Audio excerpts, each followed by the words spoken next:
And in 5, 4, 3, 2, 1. Hey y'all, and welcome to Geek Freaks. I am Frank, and I'm joined by Jonathan. Hey, y'all. Jonathan, how you been doing this week, man? Good. I mean, we're still living the pandemic life, but can't complain overall. God, please don't become a saying pandemic life. Hey. Yeah, I've been doing good myself. Yeah, okay, we got Star Trek Discovery out right now, Mandalorian out right now. Really good time for TV. What have you been watching? What have you been playing? So I started watching the first episode of the new season of Mandalorian. I couldn't finish it because it was so late, and there's like too much distractions and Oh dinner my and god. stuff. I was like, I don't want to miss any of this, so I stopped. And I was like, I'm gonna wait until I can really focus on it. Yeah. But I have been watching the original Star Trek series Mhm. because I'm gonna start going through and I'm gonna watch all Star Trek content, which is gonna take me years. But I want to review every episode as I go through. It's something brief. So yeah, mostly that. We watch a few movies here and there, but nothing really to brag about. And you haven't been playing much. Oh, you're playing Fall Guys right now, right? No, Among Us every once in a Among while. Us. That's it. There was something else. Oh, I've been playing Bioshock 2 a little bit when I got some Nice. time because I got you were recommended. I got the collection. I think it was only $10 or $10.99 from was it Green Man Gaming? You are killing it. That's our next thing. Yeah, guys. Okay. Yeah, so Um, that was a really good deal. yeah, we are sponsored real quick since you kind of did a good segue there. We are sponsored by Green Man Gaming, guys. So you guys check out Green Man Gaming. There will be a link in the description on both the YouTube and the podcast version of this. Head on over there, and anything you guys buy, a little cheddar comes our way. They have some killer deals. So they have any sale you see on Steam or Epic, whatever, they'll have those. Plus, you'll see if it has an XP in the corner, you get experience points for their system. That'll also give you better deals than you'll actually get on. So I'll always check. I check over there all the time. They do these really cool things where it's like $4 for 4 games for $1. They're indie titles. They kind of built up your library. It's really cool. That's a good call. Okay. Yeah, I've been playing a lot of Satisfactory, Return to Satisfactory for a bit, and doing multiplayer Satisfactory. So it's the first time I've ever really like gotten this deep on multiplayer version. Yeah, that's what we've been streaming that the last few days. Watching basically, yeah, Star Trek, Mandalorian, um, kind of it really. Not a lot actually. Pretty much those. Yeah. Was there a big Satisfactory update yet? There's one coming down the pipeline. It's going to be a few fluids update that'll update like there's going to be a new way of packaging things and stuff like that for like fluids and stuff. There's going to be where you can put a regulator on the pipe to where it'll say like, or a pressure gauge. We're able to say like, okay, this much pressure, after that go back, so you can actually kind of like really tailor make all your pipes and stuff. And they're going to have a Mach 2 pipe that goes 600 what is it, ounces per minute? I don't know, something like that. Yeah. Gallons, GPM. Probably that. So there is a cool update coming. That'll be pretty neat. All right, let's go ahead and get into our poll for the next level up, guys. We have a level up coming out this Friday for Red Dead Redemption. The one for December, we have to kind of go a month ahead of time because we have to play these games, right? So we did the poll to see what Jonathan and I are going to be working on. It was Far Cry, AC Origins, Star Citizen, or Half-Life. And you guys came in with Assassin's Creed Origins with 45% of the vote. We had a lot of people participating. We appreciate that. So, Jonathan, that's what we're playing. We're playing some Assassin's Creed Origins. Are you familiar with that game at all? I think I've seen you play. I've seen a couple like brief streams of it, but I haven't actually followed much of it. So, yeah, not that much. So the way that AC Origins is important to the franchise, I played half of it. I need to finish it, so it's a good time to finish it. Is it was a reboot, basically, a soft reboot to the franchise. It actually changed a lot of the gameplay. It's a lot more about one-on-one combat, and it's more combat heavy, less stealth heavy. And of course, the idea of Origins is it tells a time back in ancient Egypt when they found an Assassin's Creed kind of thing. So yeah, it's a good one for us to kind of dive into because you're not familiar. You haven't really. I thought you played the first Assassin's Creed, or am I mistaken? I don't think so. I don't remember playing it. Okay. So yeah, well, this would be really good entry free point for you, because then like the Valhalla that's coming out and Odyssey that came after this, those are all of the new style. So it's a good way to get back into it. All right, let's dig into some news, guys. The source code for Watchdog Legions, which is a brand new game that just came out or coming out, has been leaked by the hacker group at Gregor. I feel so weird saying hacker group like I'm from the 90s and like, guys, we got to hack into this wall. Like this is the Matrix or something. Yeah, so yeah, exactly. So at Gregor, they got the source code. Generally, what they do in this, so they kind of break down what this means. So a source code is kind of the foundation of the game, and with it, they could create mods. They could actually create a way around the anti-piracy filters and make it to where everybody can play this.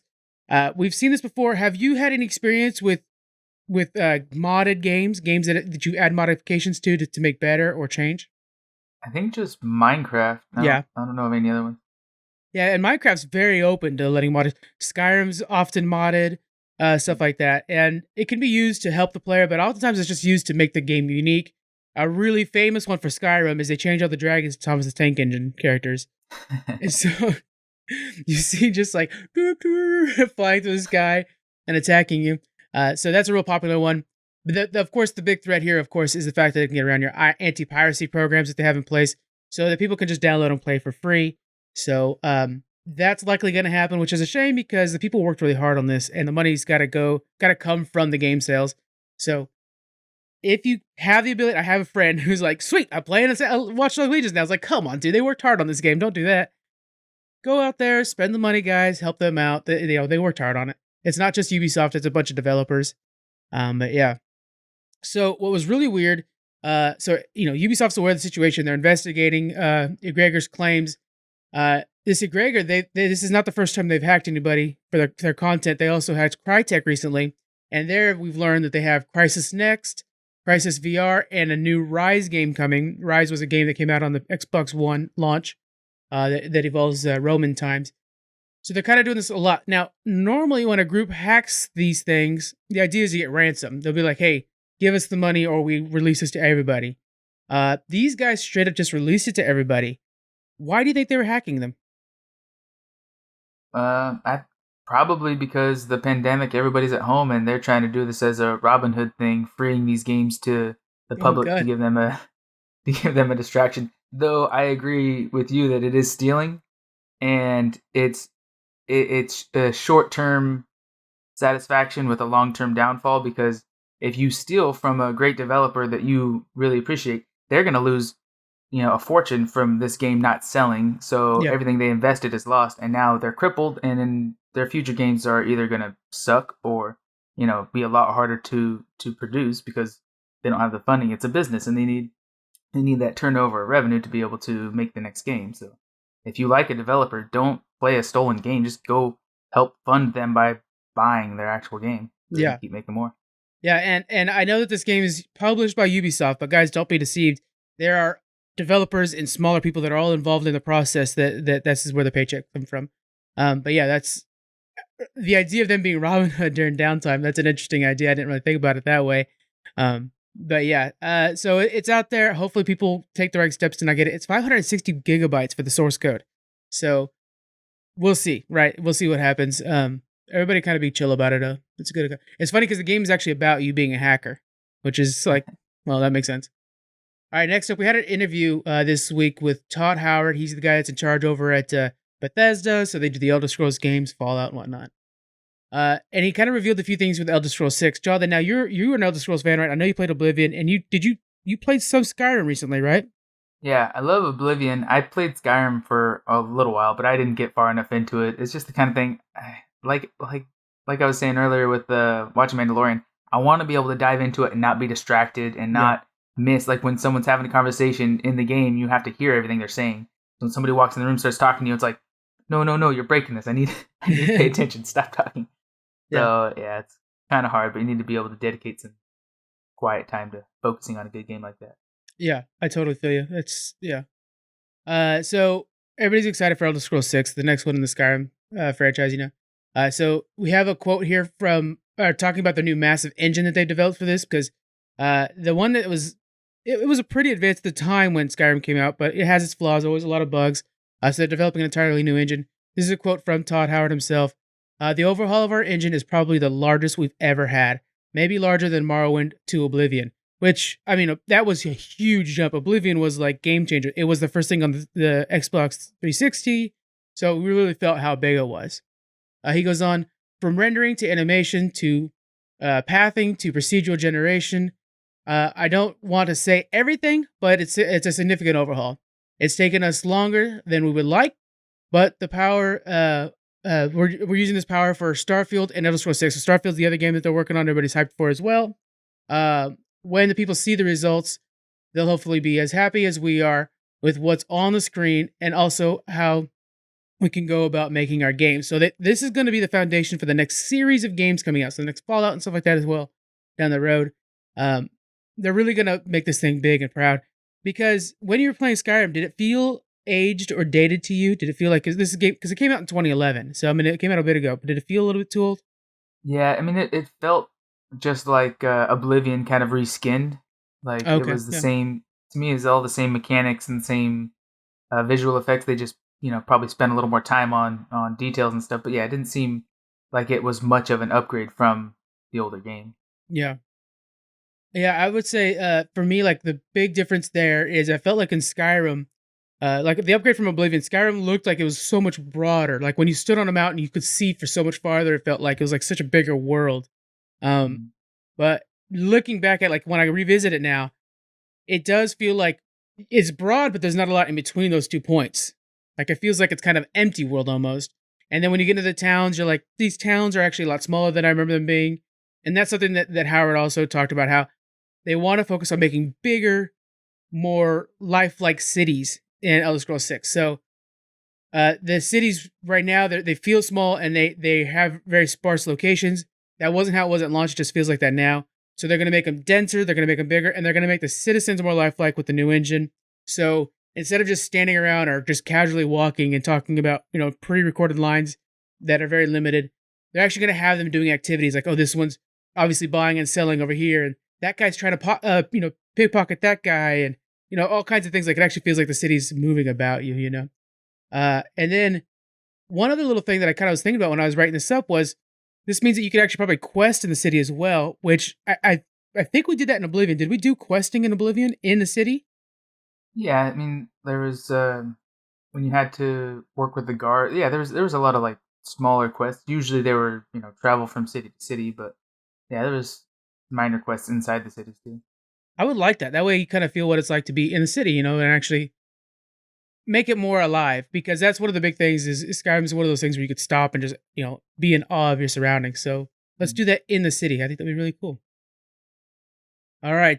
We have another one. We talked about this a while ago. Jonathan, are you familiar with loot boxes? Yeah, of course. Well, they're taking over our world, and a Dutch court finally has ruled that FIFA Ultimate Team's loot boxes violate the country's gambling laws, and the EA will be forced to pay about 10 million euros. For you guys in the US, that's 11,700,000, yada, yada, yada. So what they're saying is that you guys, this is straight up gambling, and so what you guys have to do is they have to pay 500,000 euros a week until the loot boxes are removed or until they hit the 10 million euro cap. And they're just taking a strict stand. Do you think this is a good move for a country to take such a strict stand against loot boxes? And do you feel like all loot boxes need to be removed, or if there's a gray thing to this? What do you think? Yeah, this is. I mean, every country's different. Their laws are different, and how they approach gambling. I totally get gambling is a dangerous addiction. Some people think it's fun and that's cool and that's their choice. But if the country completely bans it, then we have to split the hairs and determine if this matches the description of gambling. Yeah. To me, a loot box is just like going to buy a foil pack of Pokemon cards. You're Yeah. paying for the excitement that you might get a really rare one, you might not, you usually won't. But the biggest factor to me is that there's clear laws, guidelines, boundaries put on the developer of the loot boxes or the manufacturer of the card packs to say, hey, there has to be, one holographic card in every 10 packs or something Oh, like good that. point. There Yeah. has to be one rare drop in every, 20 boxes or an X percentage, whatever it is, a consistent and fair percentage or factors that can be regulated. Otherwise, it could be, well, we're spending $10 per loot box, and I was supposed to have a chance to win this rare skin, and here I spent $400 and I didn't get it. What's going on? I feel like I'm being robbed, or it's not really an option. So yeah, just having regulation on the company and making sure that they're doing everything fairly, then it's the people's choice to spend their money on a loot box. I I like don't that. like games where a loot box can affect your gameplay. If it's just Yeah. cosmetic, that's cool.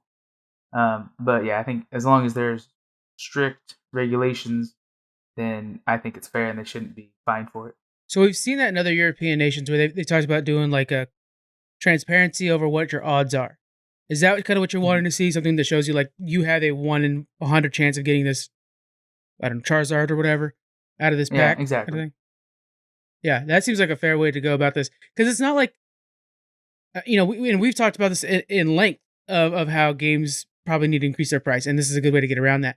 But it's not like I don't know. I still want my skins. I still want my loot box stuff, and Yeah. I don't mind spending $1 here and there on like Overwatch or whatever is what they'll probably the one I buy most loot boxes on, and it's not like a terrible thing.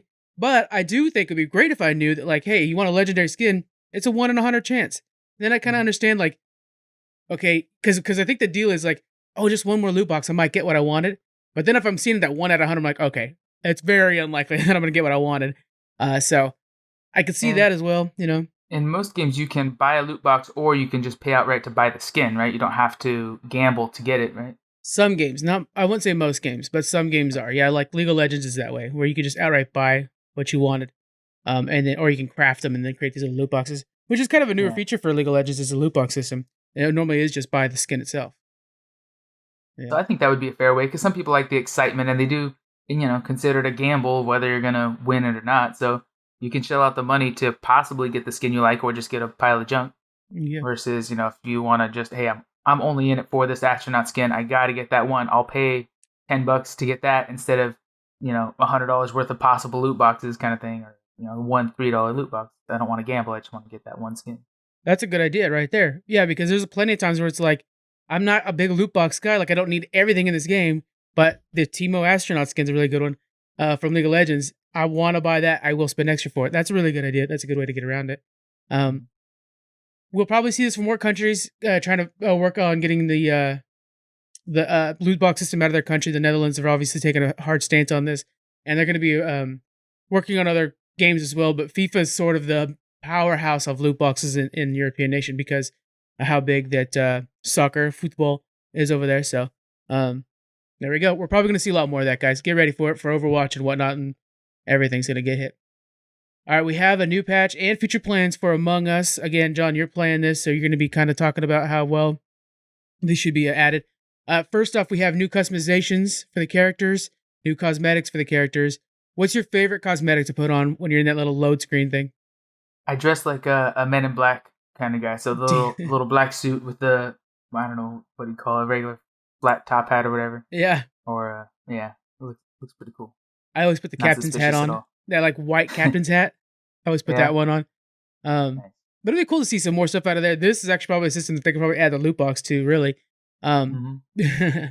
But yeah, it'd be really cool to see that. We also have anonymous voting coming in where everybody will just appear as gray. Now, I think this is a huge game changer, especially when you're playing with people you know. Has there been a moment where you could think of where this would have been beneficial to you? I think that'll just make it harder, more challenging, because if when people are chatting back and forth and they're saying like, oh, I think it's red, I think it's blue or whatever, but then you don't know who's actually voting for who, that'll make it more challenging. I don't know. Yeah. If you just throw out there like, oh yeah, blue sus. I saw blue over here by, lighting, but wasn't turning on the lights. You could be full. Well, that's the whole point of the game. You could be full of shit, and that guy's gonna get some votes. So if you could start like, I can imagine right away, like opening the gates up, knowing that you're the imposter, just throw a vote out on blue or somebody, and then all of a sudden it right away puts a target on them, and they have to defend themselves. When normally they wouldn't have to defend themselves. They didn't do anything. Will it show the votes as soon as they're cast or once they're all in? I think Oh, right you now know it's what? once they're all Yeah, in. I think you're right. I think it's once they're all in. Oh, yeah. Okay. Another thing, I was actually, my niece plays this too, and we were talking about is I wish there was more you can do as a ghost. I know you can keep doing tasks, Yeah. and you can chat with the ghost, but I wish you could do something to interfere with the imposter's work. Turn on and off lights, open and close doors, stuff that a ghost would do. Something to like hint at people that the imposter's there. Maybe lock vents every once in a while. That'd be kind of cool. So I've only played this with friends. You can chat with a ghost normally? Yeah, when you're a ghost, you can chat with the other ghosts. Oh, the other ghost. Okay. Yeah, you message in the chat, but both of yours are grayed out, so Yeah. nobody else can see it that's still playing. I see. Okay. So when we play online, we're all in Discord when we play on the PCs, and we have a rule that you mute yourself whenever you're not in the discussion room, and then if you're dead, you just always stay muted. So it's kind of this honor system. I wasn't sure if there was an honor system with that as well, because then I could be like, Blue did it, guys. He murdered me. Like that would obviously not be fair. Originally, I saw something where they were talking about how the original plan was that the ghosts were going to be guardian angels, and you could actually like help save somebody who's about to be killed, like if you did something right. So that was an original plan. We might see that come back. That'd be pretty cool. And anyway, so yeah, a lot of the tasks are going to be changed, and they're going to be made easier to understand, so that you kind of see like, oh, it's point and click. Whatever you need to do, so that'd be pretty cool. So that's all coming. That all came out this week. What's coming in a future patch is we have accounts being added to the game. So the benefits to the accounts is, first of all, you could have friends lists, like, oh, I normally play with these people, or I liked playing with this guy, I'll add him to my friends list, or this girl, either way. And also with the accounts is you could start saying like, this guy, you could track people. This guy is toxic, he's cheating, he's whatever, and really start targeting him and getting these people out of the community. Have you come across anybody cheating or somebody who's just such a straight asshole? Not cheating, but I see people all the time trying to like be inappropriate, ask for people's Snapchat links and stuff like that. And like, dude, this is a game. This isn't for you know, you to, you know, I don't know, hook up with strangers or something like that. This isn't Tinder, so it's not World of Warcraft. There's a lot of kids on here. Don't go around saying stupid stuff. But it'd be nice to be able to ban people that are, you know, being dumb like that. Yeah, I didn't. But again, I only play with friends, so I didn't know I had that behind this. That's crazy. Yeah, when your 13-year-old niece is on it all the time, you hear about a lot of bad stuff. That's a good point. Yeah, that's a really good point. So yeah, we could start really targeting people and getting them out of the community. That'd be really good. The accounts is going to be bare bone, but they're going to start releasing in December. They're going to add things to the accounts as they come along. There's going to be a new map. It's Henry Stickmin themed. That's a game that's actually made by the same company, Innersloth. So it's obviously been cross promotion, but it's cool. It's a new map. It's new skills, and it's a lot bigger than before. And then we're also getting colorblind support and language options. I didn't even think about, man, if this thing has no colorblind support, how do you say like blue suspect? That's true. It's just not a game for you if that's the case. This shade of gray like, is bad, right? Yeah. You'd say the one with the party hat is suspect. Or they all have names. I mean, you just go by the names. Yeah, you'd have to go by. Yeah, that's a good point. So, but yeah, colorblind support's coming. That'd be pretty cool. We need to find a way for us to play Among Us, but like we need to get enough friends involved. It's hard because if you don't have like 6 people, it's not worth playing. So we got to find 6 people that are in all the same time. I even told Daniel, like, I'll buy you the game. It's $5, dude. Yeah. It's hard to get in the same game sometimes because you have to set it private, but if you don't, they fill up super fast. I try to join a game all the time. I have to back out and join another one because they fill up too fast. Yeah. I think on the PC it's a little bit easier to set the private and all that stuff like that. Set your own server because what it is you like put in a code. I don't remember, but yeah, I think it might be a little bit easier on the PC. All right, next up we have a PS5 faceplate seller that had to cancel all their orders. So if you guys are out there and you guys ordered from Customize My Plates is what they ended up being. Heads up on that. They're having to cancel your orders, so make sure you guys are getting your refund on this. I'm going to explain the story behind this.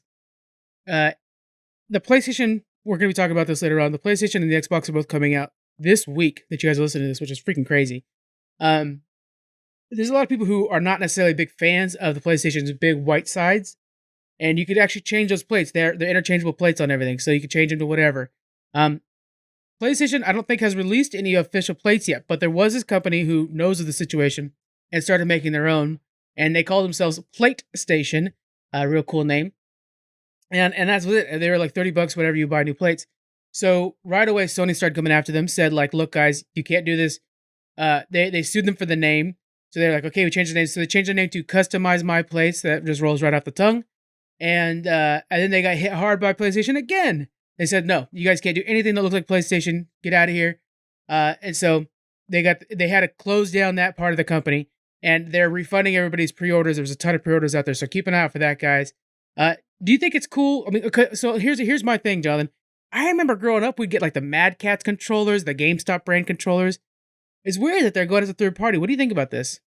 Yeah, I think PlayStation is way out of their lane to be trying to attack somebody making an aftermarket product. If Sony, had any sense and, maybe tried out their system on some demos and stuff, then people probably would have given them the feedback that, hey, that looks kind of bland being flat white on the sides. Let's, release even just a vinyl skin that you could sell a pack of 5 different kinds or whatever that you put on the side to make it a Gears of War version or Call of Duty or whatever. But it wouldn't take much for Sony to have already found a solution for this that they can make money on. But since they didn't offer something, that is what our economy is all based on. These guys found a hole, found something that people want, and they're making a solution for it. So it's that's consumerism. People want to buy it. That's a great idea. So I think Sony has no foundation to be attacking them and trying to stop their business when all they're making is they're not creating a device. This isn't anything proprietary. They're making interchangeable plastic parts that go on the outside of your system. Mm-hmm. We've seen it before. You could have bought the ones for the Xbox 360 all the time. So I don't see why I don't see why they're going through with it. Why Sony is being successful in stopping them. I would have fought back a little bit on that. Well, and the thing too is like if Sony was making these plates already, that'd be one thing. But I have not seen them offer the plates themselves yet. It's like they're really trying to push like the white side because of the idea, like, well, that's the iconic look for us, yada yada yada. But then don't make it an option. Like you have these detachable plates. It's obvious you guys are going to eventually sell plates. Sell them now, because if not, and if it's not this company, somebody will make these plates. It's just you throw them in a 3D printer. I'm sure the plan's already out there for the 3D printer. You can just print them up, and you can make all. And it was kind of cool. They had like these like gunmetal grays and camo and this red one. I was gonna pick up the red one if it were me. It just really looked cool. And it's a shame that now all of a sudden it's like, oh, great idea, you guys can't do it, and a company has to basically close down for it. They are still selling customized plates for the controllers. They haven't gotten hit with the thing for that yet for $25 each, but don't be surprised if that happens too, because we found out just recently the plates come off the controllers too, so you can change those out. It's pretty interesting. So we'll see. Sony's getting a little crazy out there, but the new consoles are coming out this week, and we're going to get more information. I remember those Mad Catz controllers, man. They suck so bad. Like, but you paid less for them, right? But they had like a little bit of drift, and like the buttons would get stickier. But yeah, I don't know. Yeah, but I think you probably hit it on the head there. I didn't think about it this way, but Sony probably does have that as a game plan. They're just not releasing it now. Release all the sales, make a ton of money, and then in 8 months or a year or something like that, then you start selling the aftermarket stuff on the side to start bringing in additional revenue. So maybe that's why they're fighting it so bad, is they already have products they're ready to launch. I just wish they would release it now is my main thing. You know what I'm saying? Like release it with the system. But yeah, I'm sure that's what it is, All right, so you haven't finished watching the first episode of Mandalorian, John. I have not. And you've read these notes, right? Yeah. So I'm going to spoil something for you, and I'm spoiling everything who hasn't seen the first episode of Mandalorian, which is nuts. Boba Fett shows up at the very end. Okay, so going off of that, confirmation, okay, we now know that there's a Boba Fett miniseries coming out. It's going to be, I think it's a 6-part episode coming out for Disney+. They're beginning filming this week. The podcast is coming out, guys.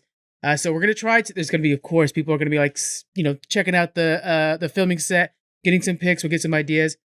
This is going to be with Tamora Morrison, who plays Jango Fett in Attack of the Clones, and he's the voice a lot of times of Mando, of the different Mandalorians and the clones, because they're all based off of him.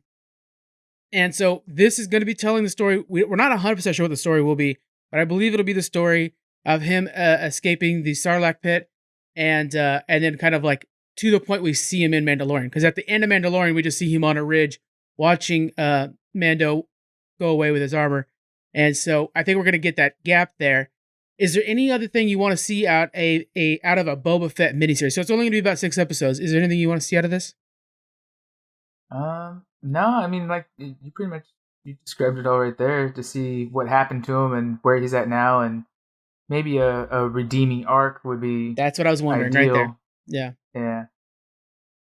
Yeah, I mean, because there's almost no Mandalorians left after this, right? We just saw that big battle that killed a lot of what we thought was the remainder of them. Well, that's one. So here's the deal. Here's the thing is, there's actually multiple tribes of Mandalorians or clans of Mandalorians. That was one a clan. So they all kind of stay in hiding right now. A lot of them do. That was just one of them. But there are more out there. Yeah, and then you have the whole thing where like, okay, so Boba Fett's not actually a Mandalorian, right? Because he's a clone of a guy. And then even Jango wasn't considered a Mandalorian. I believe he's either an exiled Mandalorian, or it might have been a guy who was just, I think he might have been an exiled Mandalorian. I don't, this is when we need Kevin on or something like that. Somebody who knows really well. Yeah, I don't know that. Right. But yeah, so there's kind of like stack on stack of things that are a problem here. I'm excited for seeing it. I think you nailed it though. I kind of want to see a little bit of redemption arc because I really like Boba Fett. Everybody likes Boba Fett. And so it'd be nice if we could root for him a little bit. And if barring that, make him like if he's going to be a bad guy, make him a hardcore bad guy. Let's make him the Mandalorian's main villain. Like how cool would that be? I don't know. Yeah, the Mandalorian's so perfect. It's really I'm excited for anybody from Mandalore. That'd be really cool. All right. Next up we have now. Okay, are you familiar with the Fantastic Beasts franchise? No. I mean, I know it stems off of the Harry Potter universe, right? It does. But I haven't seen any of the movies or anything like that. Or read any of the books. I'm in the same boat you're in, man. Just because, kind of like, I liked Harry Potter a lot. I wasn't crazy, let me read all the books. Kind of like I wasn't crazy into it like I am about other things. But I really enjoyed all the movies. I have them all on Blu-ray or whatever. And you've seen all the Harry Potters too, I'm assuming, right? Yeah. Right. So Fantastic Beasts just kind of was. I think I was a little bit too old for it, but they have 2 movies out now. They've done okay, critically not so great, but they have done okay sales wise. Johnny Depp plays a character. I know we're gonna hear some heat on this one. Gellert Grindelwald. I'm pretty sure I named that right. That looks right. In the first 2 films, he's a dark wizard. I'm assuming the bad guy.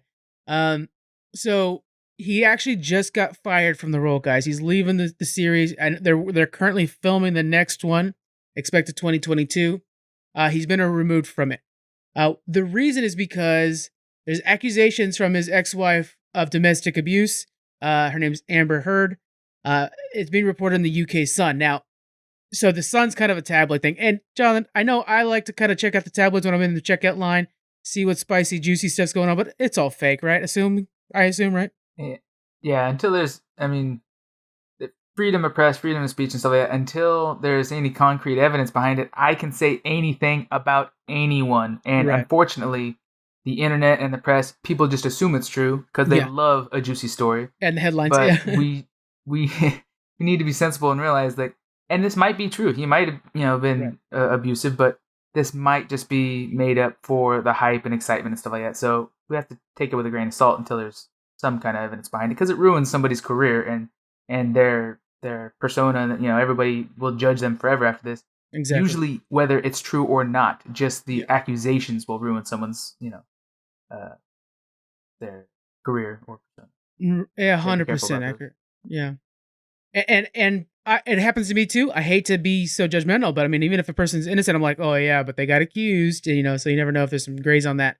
And in this situation, we don't know the detail. We don't know yes or no yet, but we do know that the Sun, a tabloid, reported on it, and there was an anti-defamation lawsuit that was filed from Depp to the Sun. And in that case, so not even the case about the actual domestic abuse, but the case about the defamation, the judge says that the Sun was correct. So then oh man, does that mean that Johnny Depp abused his ex-wife? We don't know, right? So there's all kinds of things like that. We don't need to really get into all that. What this does mean is WB's playing it safe. They're like, look, we don't want to be anywhere around this. We're firing you. And he seemed really, really smart about this.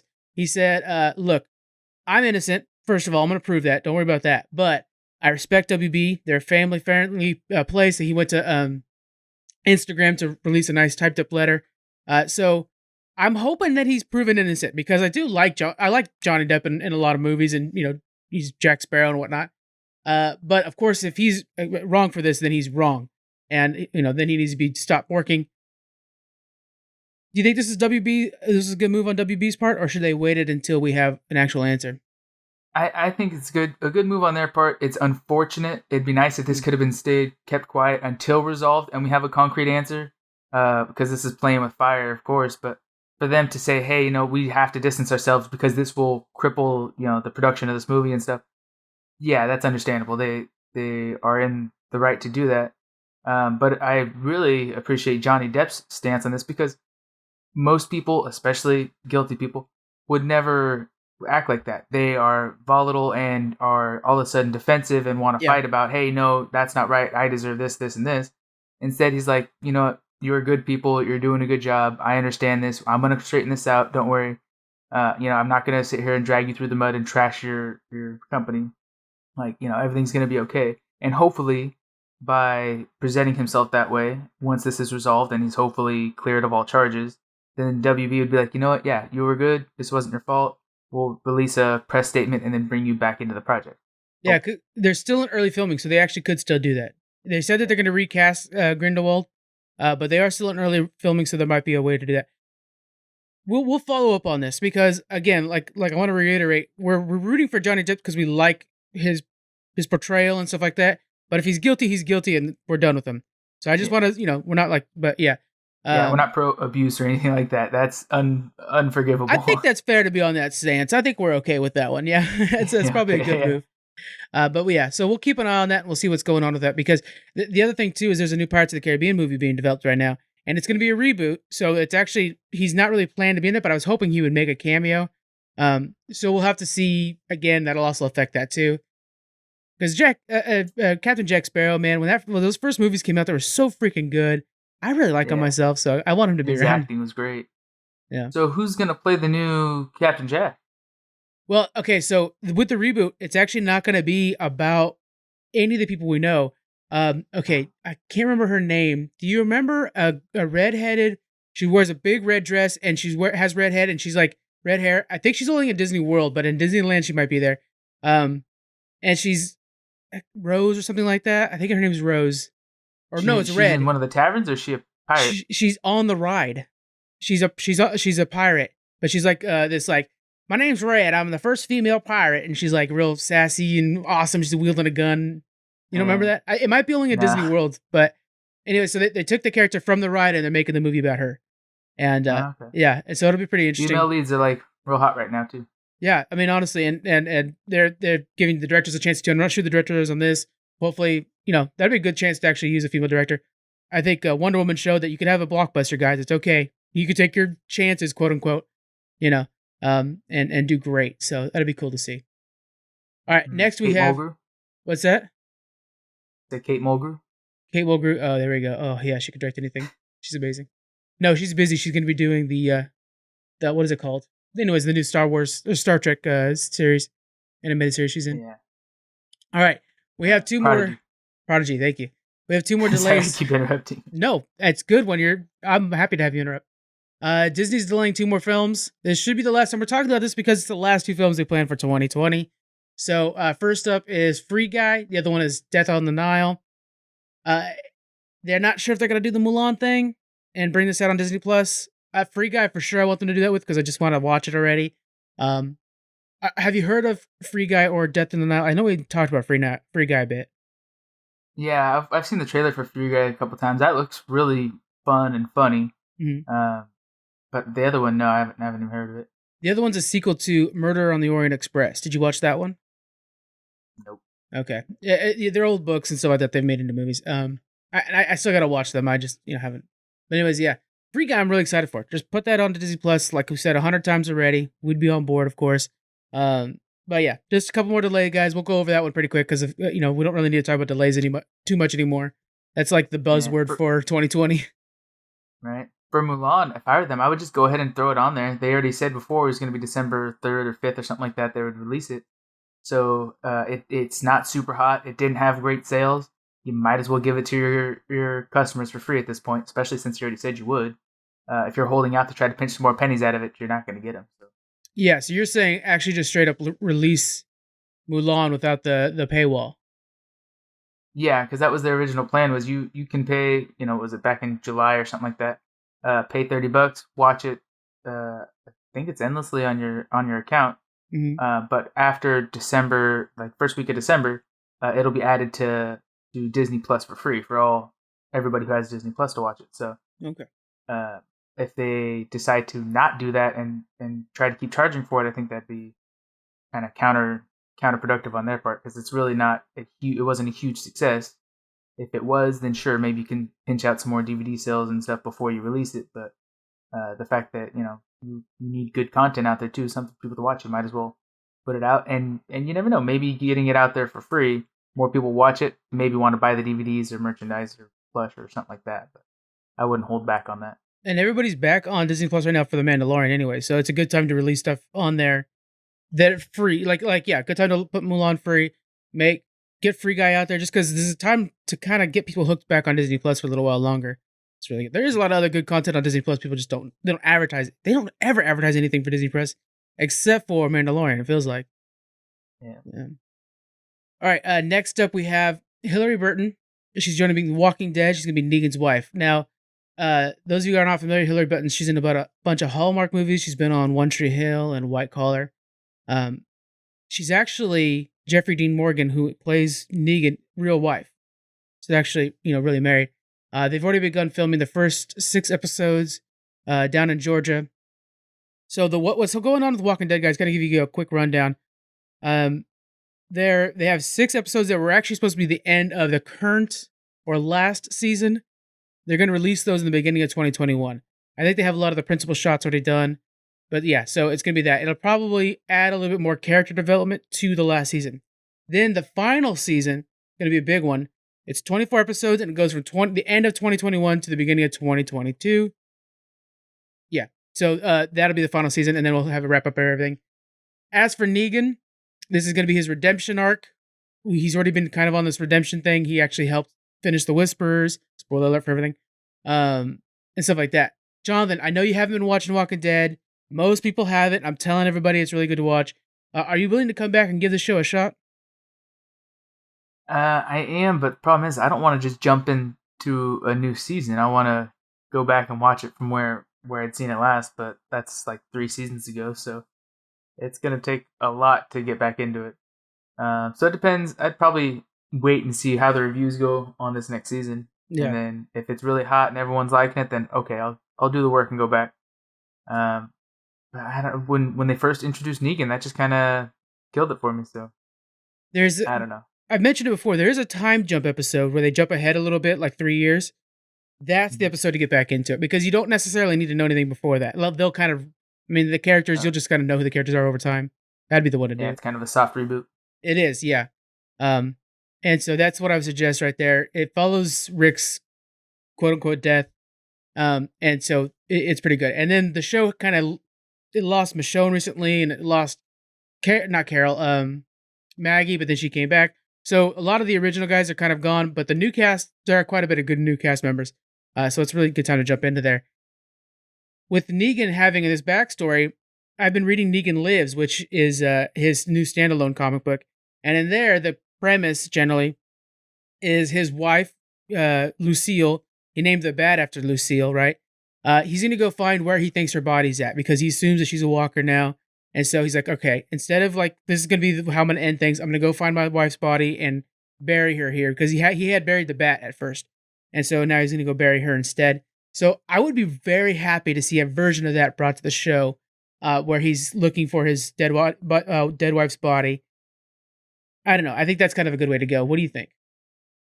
So, well, we were just saying she's going to come back in for several episodes. Do you think that he's going to find that she's not dead? She's actually been surviving in some city somewhere? No, I think she'll be flashbacks. But I think we'll have this thing where he's like, all right, I'm going to go find my wife, guys. So he leaves the group, and he's on his own journey, like looking for where he thinks she's at, down at, wherever.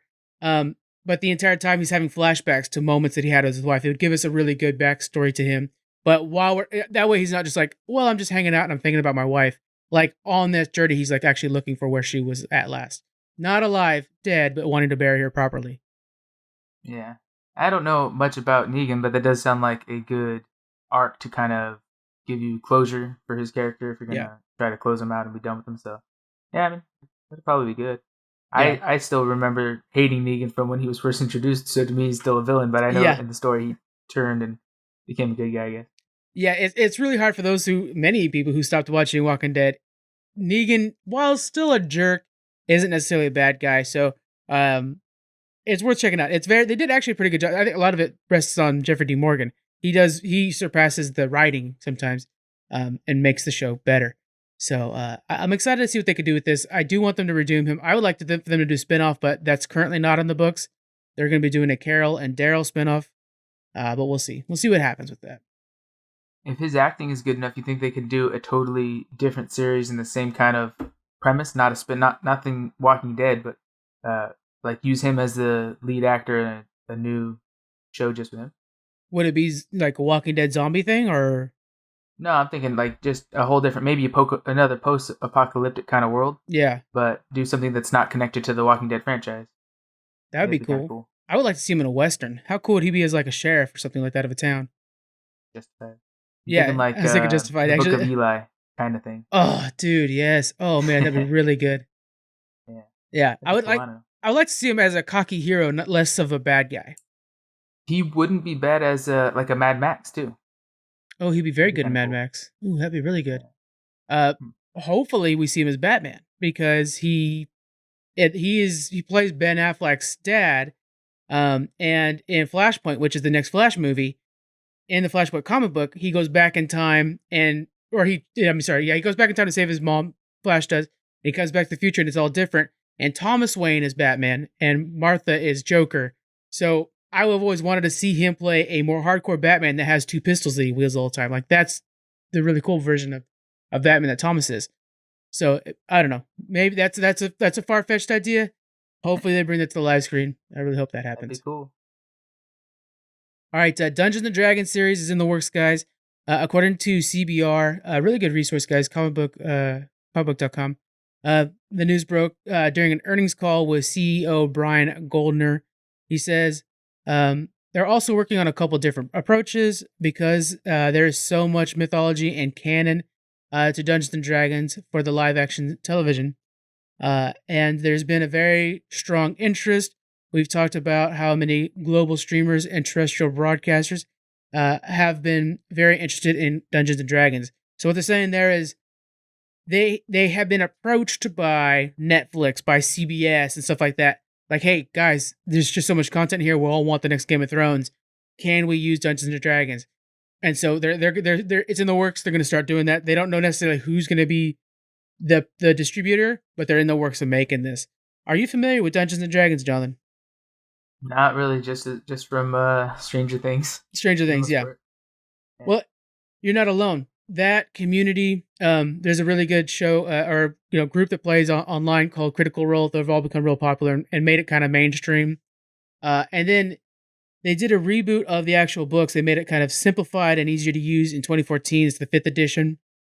So Dungeons and Dragons is kind of on the rise, right? It was this thing from the 80s. It actually was invented like late 60s. So it's been on the rise and a lot of people are playing it. I think it's a great good time. Everybody's trying to find that next Game of Thrones, and this could be it. We have Wheel of Time, we have Lord of the Rings coming up, and we have even Game of Thrones prequels coming up. Throw another one on there. It's a really good time to be a geek. Yeah. Would you be willing to give this a shot someday, playing D&D?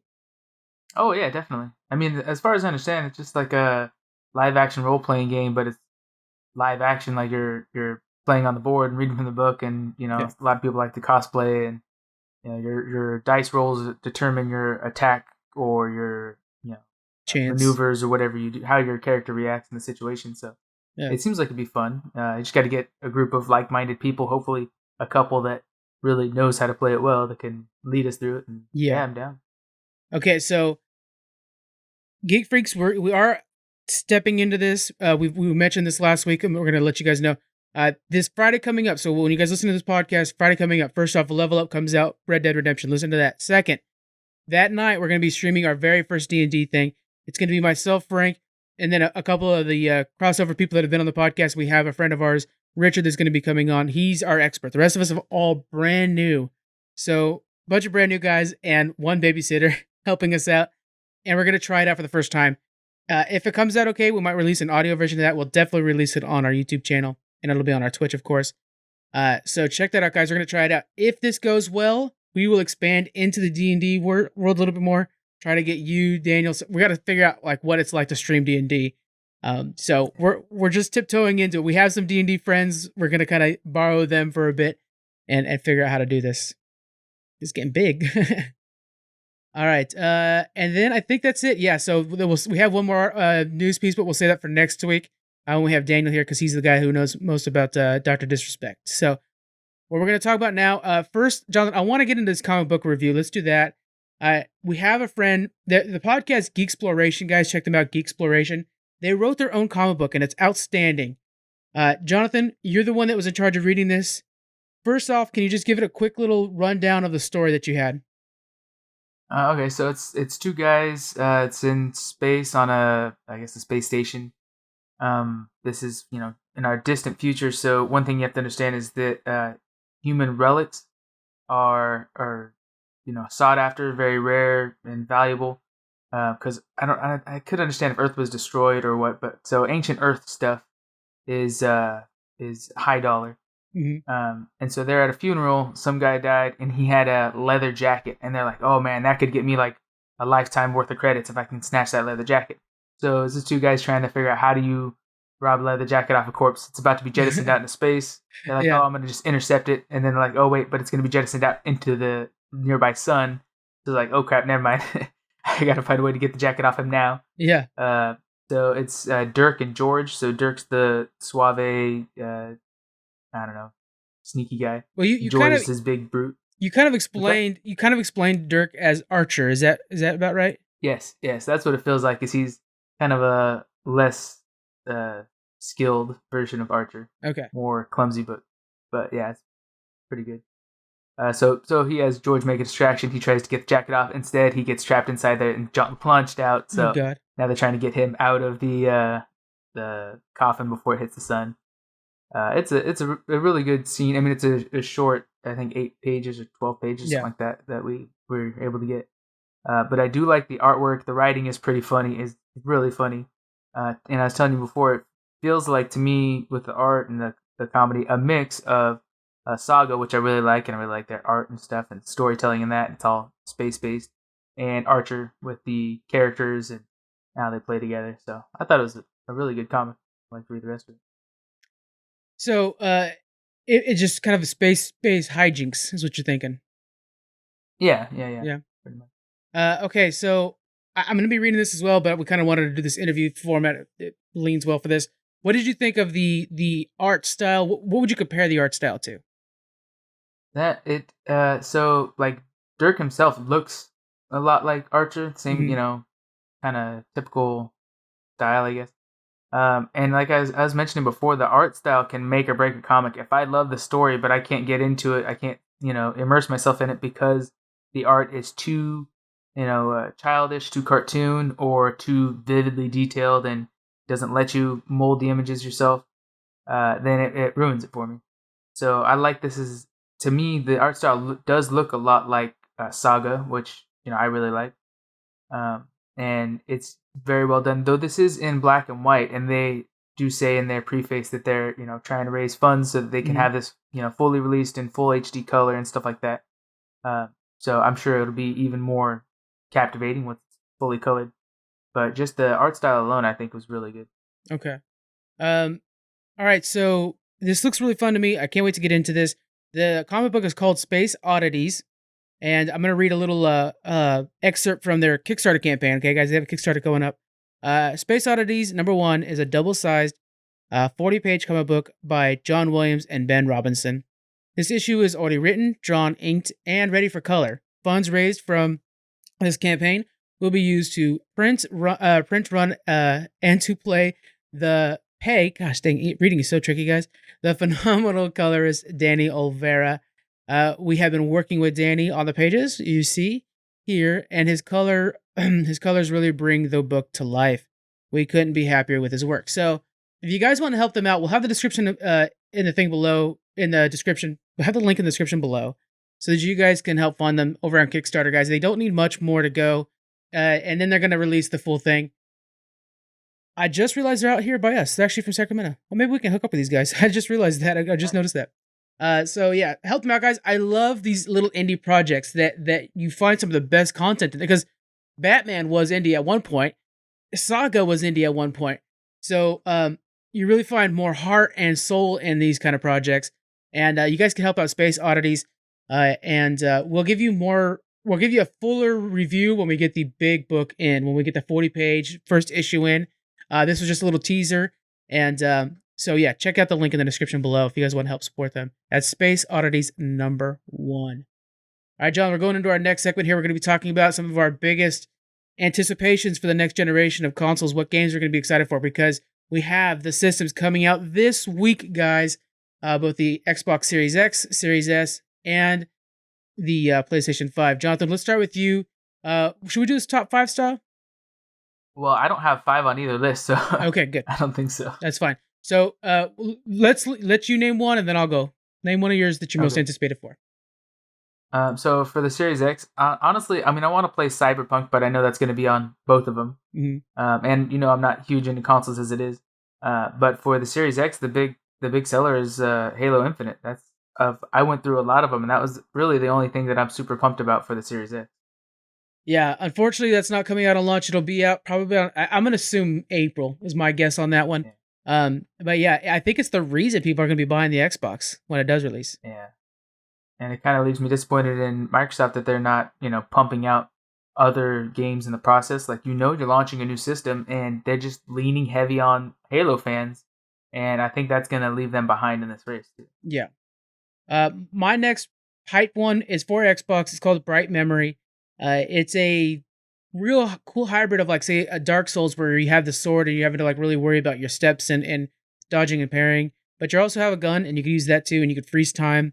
It's really cool. But the thing is it's not being pushed very well. It's Bright Memory Infinite. It's not being pushed very well. So this is a clean, brand new, just world that they could be advertising. And yeah, it's just not getting pushed. John, what's your next one? Well, that was honestly the only one I was really excited for myself. I know that Assassin's Creed Valhalla's got a lot of hype behind it. Yeah. And I might, I'm going to be playing the new Assassin's Creed pretty soon, or Origins.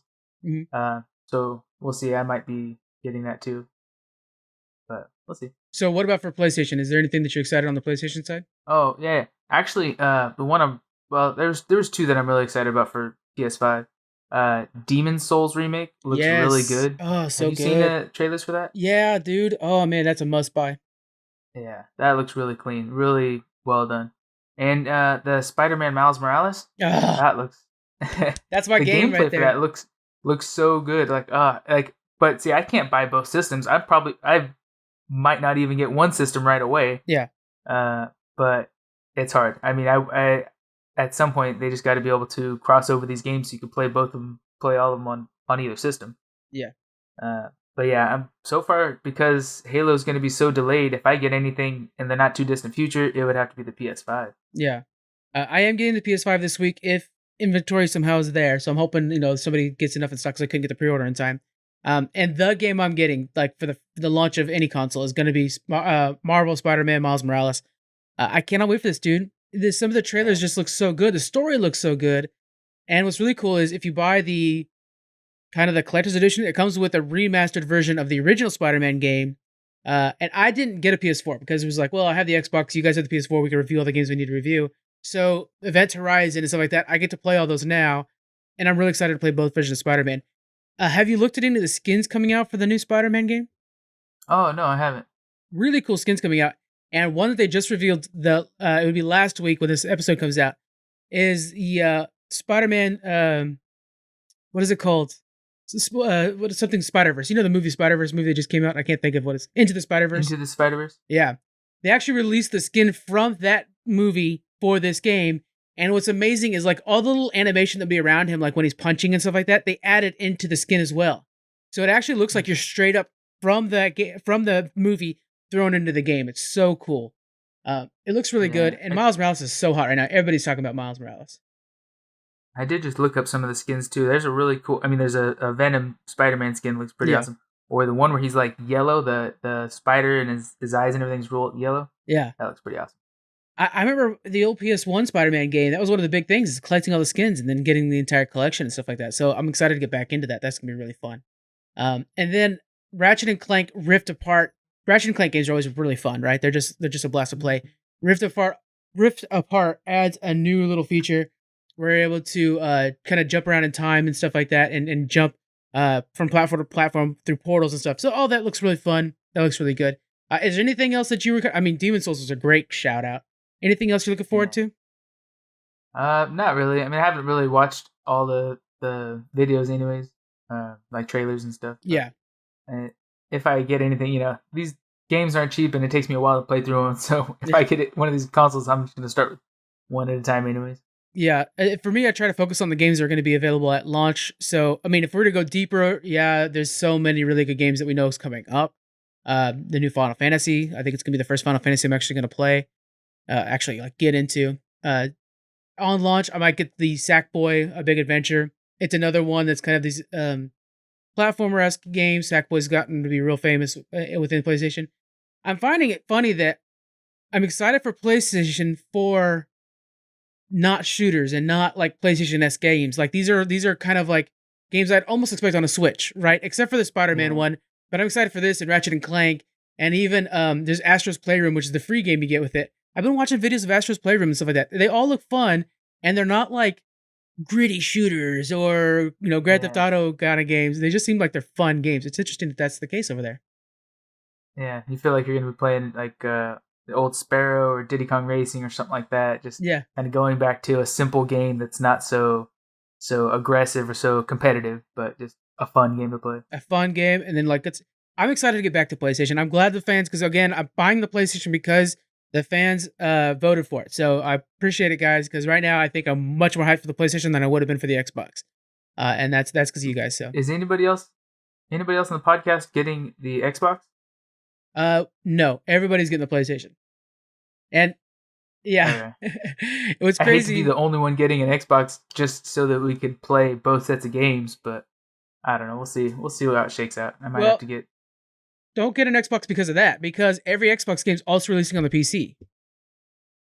Oh, well, okay. That's. What about all the PlayStation games released on the PC as well? Not all of them. No. So yeah, PlayStation's exclusives are actually exclusive to the PlayStation. That's kind of like, okay, yeah, that makes it easy then. Another deciding factor right there. Yeah. Because I mean, I like playing PC games more than console games nowadays, anyways. Same. Yeah.